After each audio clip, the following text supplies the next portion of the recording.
Hello, and welcome from the First United Methodist Church in Phoenixville, Pennsylvania, where I find myself in one of those strange positions where I feel like I should say a word of thanks to a group that I've got problems with. And so here goes. Thank you to the Friends of the NRA, the National Rifle Association. We are running a program right now called Hunters Sharing the Harvest, which is providing packages of venison like these you see here to people who are either assisting others in alleviating hunger or perhaps directly to people in need. I have a feeling it's done different ways in different communities. But the fact is that they've done this, and I can't fault anybody for that. In fact, I feel like I should say thank you. Honestly, my own personal objections, and it is a personal thing, uh, my objections to the policies of the NRA and the ones that they're supporting have to do with handguns and with assault weapons, not so much with hunting. I've said it before, not on this, but publicly. Uh, I'm not a big hunter. I really don't want to hunt. But once the deer is down, I think it would be a terrible thing to let good venison go to waste. And they're making sure it doesn't. So, one of the problems we have nowadays is that when people disagree on one or two things, we assume we disagree on everything. And that is something we've got to get past. Jesus, of course, was living in a time far more contentious than ours. When I say contentious, I mean violent.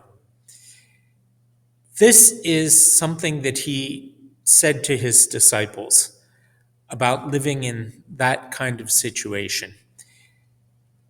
And we can learn from it about how to live in our own. This is Luke chapter 21, verses 5 to 19. When some were speaking about the temple, how it was adorned with beautiful stones and gifts dedicated to God, he said, "As for these things that you see, the days will come when not one stone will be left upon another. All will be thrown down." They asked him, "Teacher, when will this be? And what will be the sign that this is about to take place?" And he said, "Beware that you are not led astray. For many will come in my name and say, 'I am he.' And after, 'The time is near.' Do not go after them. When you hear of wars and insurrections, do not be terrified. For these things must take place first, but the end will not follow immediately." Then he said to them, "Nation will rise against nation, and kingdom against kingdom. There will be great earthquakes, and in various places famines and plagues, and there will be dreadful portents and great signs from heaven. But before all this occurs, they will arrest you and persecute you. They will hand you over to synagogues and prisons, and you will be brought before kings and governors because of my name. This will give you an opportunity to testify. So, make up your minds not to prepare your defense in advance. For I will give you words and a wisdom that none of your opponents will be able to contradict or to withstand. You will be betrayed, even by parents and brothers, by relatives and friends, and they will put some of you to death. You will be hated by all because of my name, but not a hair of your head will perish. By your endurance, you will gain your souls. In these teachings, where Jesus is preparing his disciples for not only the world around them then, but the worsening days that lay ahead of them, there were things that he wanted them to be able to handle and to do it well. Things like war and arrest and persecution, even martyrdom.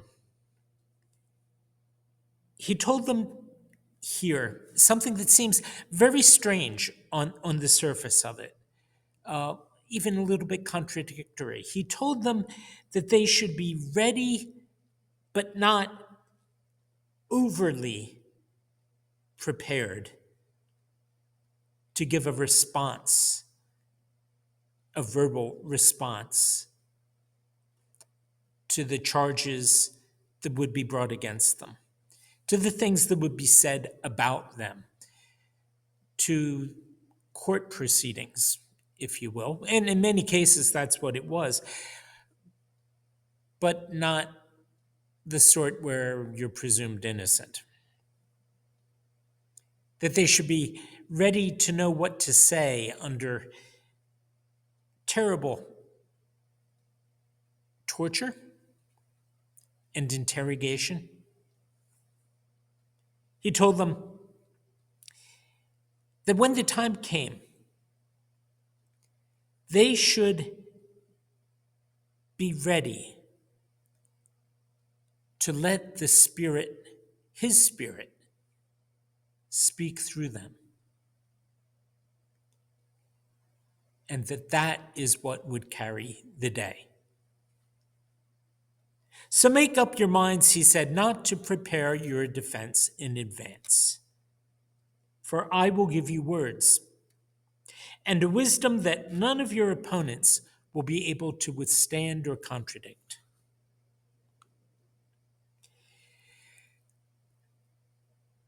That got me thinking about how important our last words can be. And we never know what words will be our last. Let me lay that out at the very beginning. Anything that we say might be our last words. But there are some situations where we have people utter what we call their last words. And sometimes there are some people of great achievement who do amazing things and lead astounding lives. And their last words are all that they're ever remembered for. Good example, General John Sedgwick, who was a Union commander in the American Civil War. He was wounded not once, not twice, but 3 times in a single battle, the Battle of Antietam, the bloodiest battle of that entire war. And he led a troop in the Battle of Fredericksburg. And he led another group that was in one of the smaller skirmishes at Gettysburg. And they fought their way all through some of the bloodiest campaigns. And he survived to be there in the Battle of Spotsylvania Courthouse, May 9th, 1864. That is when General John Sedgwick was lining up his troops in expectation of a Confederate attack because he could see the rebels lined up not too far from them, but far enough because he said to someone around him, they couldn't hit an elephant at this distance, which is exactly the moment that he was hit in the eye by a bullet and fell down dead. What a way to be remembered. They couldn't hit an elephant at this distance. Those are last words. We have a sense not only of how those offhand remarks can linger and become part of history, but we have a sense that when somebody knows that they are at the end of their life, what comes out of their mouths, especially if what comes out of their mouths does so spontaneously and clearly coming from the heart, that those words will be a genuine reflection, not only of that moment, but of how they have lived their lives and of what has been most important to them up to that point, up to the very point of death. Nathan Hale on the scaffold with a noose around his neck says to the British soldiers surrounding him, "I regret that I have but one life to give for my country." And he's remembered for those words. Many other people fall into that sort of a category. And Jesus knew that his followers would be among them, that they would also go through times when they would be in all kinds of dangerous situations and face all sorts of trials for his sake, for the sake of the kingdom of God.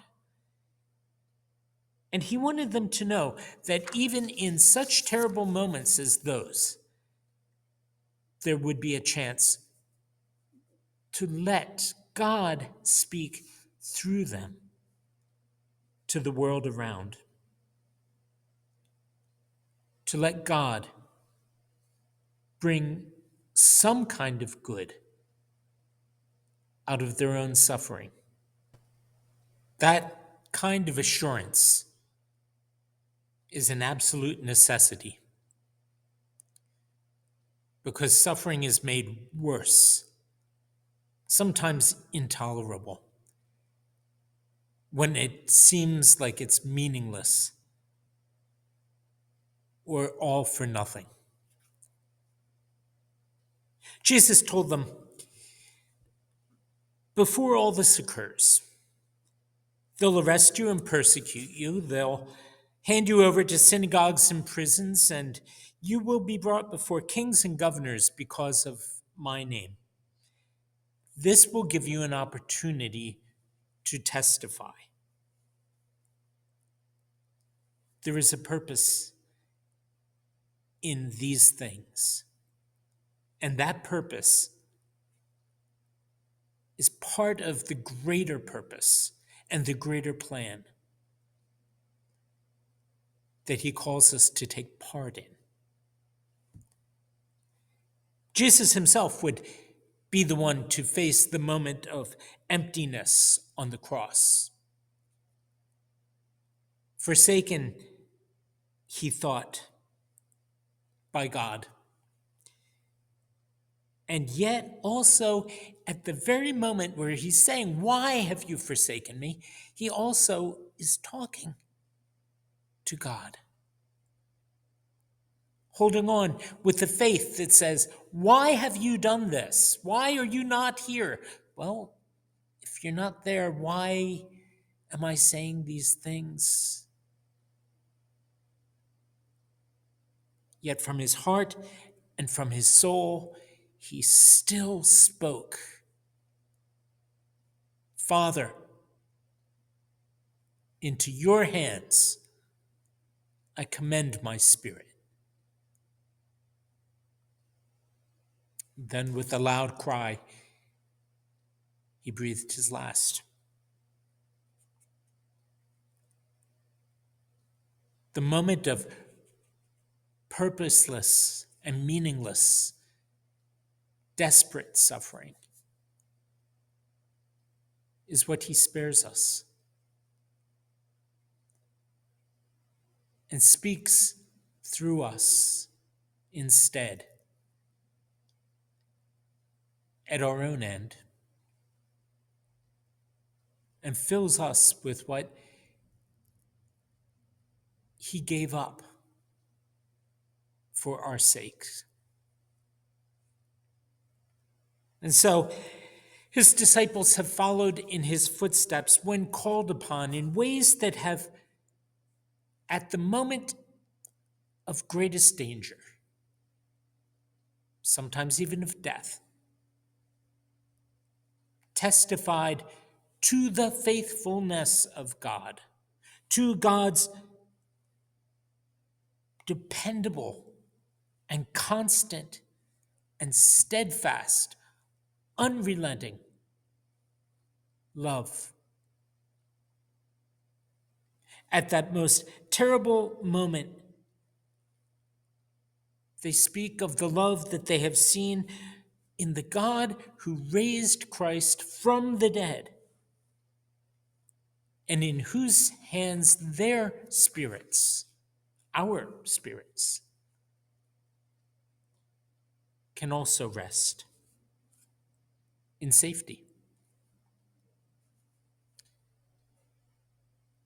Many of those followers of his have done that in ways that have been remembered.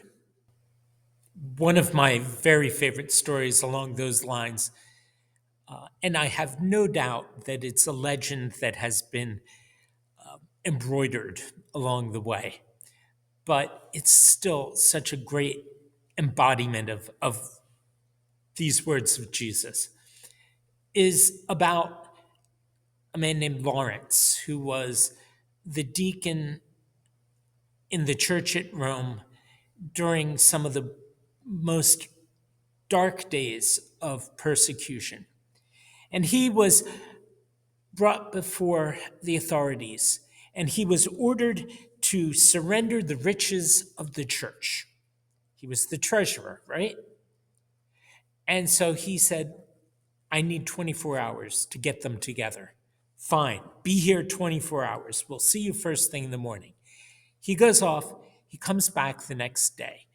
And he doesn't come back alone, but he comes surrounded by a group of the poorest Christians who were there in the city. And they're all raggedy and they're tattered and they're dirty and they're smelly. And they go right up to the judge, who says, where is what you were supposed to have with you? Where is the money? Where's the gold? Where's the silver? Where is everything? And Lawrence says, no, you asked for the riches of the church, and these are the riches. These spotless, shining souls. That did not go over well. And so he was ordered to be executed. And because he was mouthing off, it was going to happen in a very gruesome way. They built a bed of coals, a slow fire, so that he would be placed on a grill over the fire and burnt at a slow pace and feel it. He wouldn't die all at once. So they tied him up, chained him onto the grill. And as the flames began to destroy his back and his body, he said this to his executioners: turn me over. This side is done.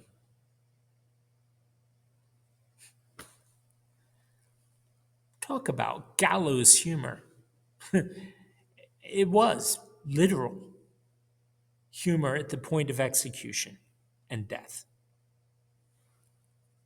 But he could do that. He could do it because he knew, and in that moment bore witness, that it was not for nothing. It was for Christ. You don't have to go back that far. In modern times, just over a century ago, there was an amazing ship, one of the most modern, one of the strongest, swiftest, biggest that had ever been built. And it was on its way across the North Atlantic. The Titanic, that's it. The Titanic.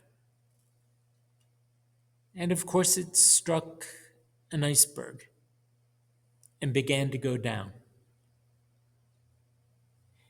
And there's a story that may or may not be true. There are conflicting reports about it. But it is said that survivors heard, as the ship went down, the band playing Nearer, My God, to Thee. Imagine being in a lifeboat or floating there on a piece of random lumber, not knowing whether you're going to be rescued or not knowing if you're going to be sucked under when the ship goes down. But you hear those brave people facing their own death with certainty, playing Nearer, My God, to Thee, nearer to Thee. E'en though it be a cross that raiseth me, still all my song shall be nearer, my God, to Thee, nearer to Thee. 25 years later, 1944, Allied troops were closing in on Berlin. In prison was a German theologian and pastor, Dietrich Bonhoeffer. He was there because of his opposition throughout the 30s and the early 40s, his opposition to Hitler and the Nazis, and eventually to his participation in an attempt on Hitler's life. And there he was in prison. As the Allies were approaching, he and a group of others were being moved from one place to another. Easter Sunday came, and he was given permission to hold a small worship service for a few of the prisoners who were there with him, just a handful of them. And this is what happened according to one of those who was part of it. He had hardly finished his last prayer when the door opened and two evil-looking men in civilian clothes came in and said, "Prisoner Bonhoeffer, get ready to come with us." Those words, "come with us." For all prisoners, they'd come to mean one thing only: the scaffold. We bade him goodbye. He drew me aside. "This is the end," he said. "For me, the beginning of life."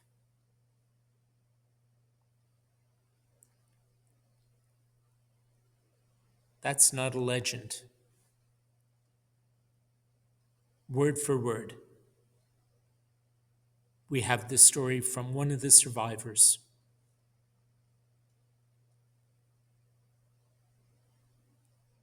You don't have to be as dramatic.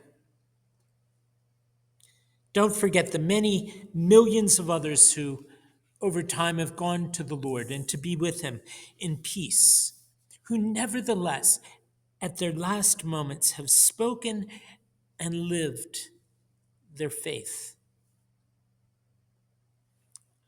I'm sort of obligated to include John Wesley, whose last words to the many people who were gathered around his bedside as he lay dying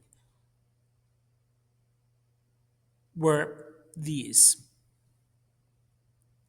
best of all, God is with us. And I have to mention my mother's cousin Peg. The day after her 100th birthday, I went to visit her up in Lidditz. And these were not the last words that she ever spoke in the world. But she was moving to Kansas the day after I got there to see her. And she said, I probably won't see you again. Not here. But we'll see each other in heaven.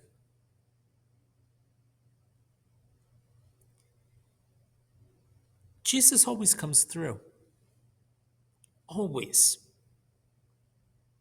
And when we speak from the heart, a heart filled by His Spirit, then those words, the last ones we say in this world, the last ones we say to one another, whatever they may be and whenever they may come along, may be filled with the Spirit that bears witness. I will give you words and wisdom that none of your opponents will be able to withstand or to contradict.